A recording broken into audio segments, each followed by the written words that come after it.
ജാതിമത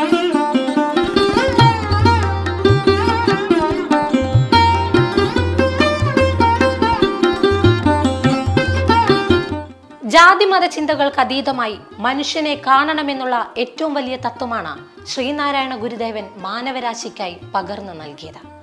മതമേതായാലും മനുഷ്യൻ നന്നാവണമെന്ന ഉദാത്തമായ ഒരു സന്ദേശമാണ് അദ്ദേഹം പകർന്നു നൽകുന്നത്.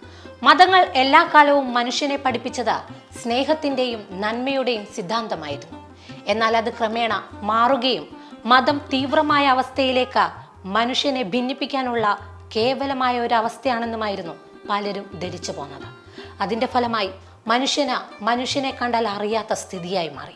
മതത്തിന്റെ പേരിൽ മാറ്റി നിർത്തലുകളും പരസ്പരമുള്ള വിവേചനങ്ങൾക്കും വഴിമാറി. അങ്ങനെ മതമാണ് മനുഷ്യത്വത്തെക്കാൾ പ്രാധാന്യമുള്ള ചിന്തയെന്ന പലരും ധരിച്ചു പോരുന്നു.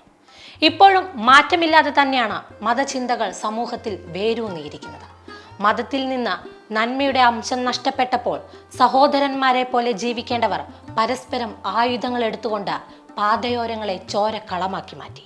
ഇതിനെല്ലാമുള്ള മറുപടി എക്കാലവും ഗുരുദേവന്റെ വാക്കുകൾ തന്നെയാണ്. മതമേതായാലും മനുഷ്യൻ നന്നായാൽ മതി. കാലാതിവർത്തിയായി സഞ്ചരിക്കുവാൻ ഗുരുവചനങ്ങൾക്ക് ശേഷിയുണ്ടെന്ന് നമുക്ക് കാണാം. മതം വിശ്വാസവും നന്മ പ്രവൃത്തിയുമാണ്. വിശ്വാസത്തിന് വേണ്ടി നമ്മൾ നമ്മുടെ ഉള്ളിലെ നന്മ നഷ്ടപ്പെടുത്തുവാൻ പാടില്ല. സത്യത്തിൽ നന്മ ഇന്ന് നമ്മുടെ ഉള്ളിൽ നിന്നെല്ലാം നഷ്ടപ്പെട്ടിരിക്കുകയാണ്. പോറ്റി വളർത്തിയ മാതാപിതാക്കളെ പോലും വൃദ്ധസദനങ്ങളിലേക്ക് അകറ്റുവാൻ ഇന്ന് മക്കൾ തയ്യാറാകുന്നത് നന്മയുടെ നഷ്ടമാണ്. തെരുവിൽ നടക്കുന്ന എല്ലാ അതിക്രമങ്ങൾക്കും കാരണം നന്മയുടെ അഭാവമാണ്. അവിടെയാണ് ഗുരുദേവന്റെ വചനങ്ങൾക്കുള്ള പ്രസക്തി. മതമേതായാലും മനുഷ്യൻ നന്നായാൽ മതി. നമ്മുടെ വിശ്വാസങ്ങൾക്കപ്പുറത്തേക്ക് നമ്മൾ എന്നോ നഷ്ടപ്പെടുത്തിയ നന്മയെ നമുക്ക് വീണ്ടെടുക്കാം.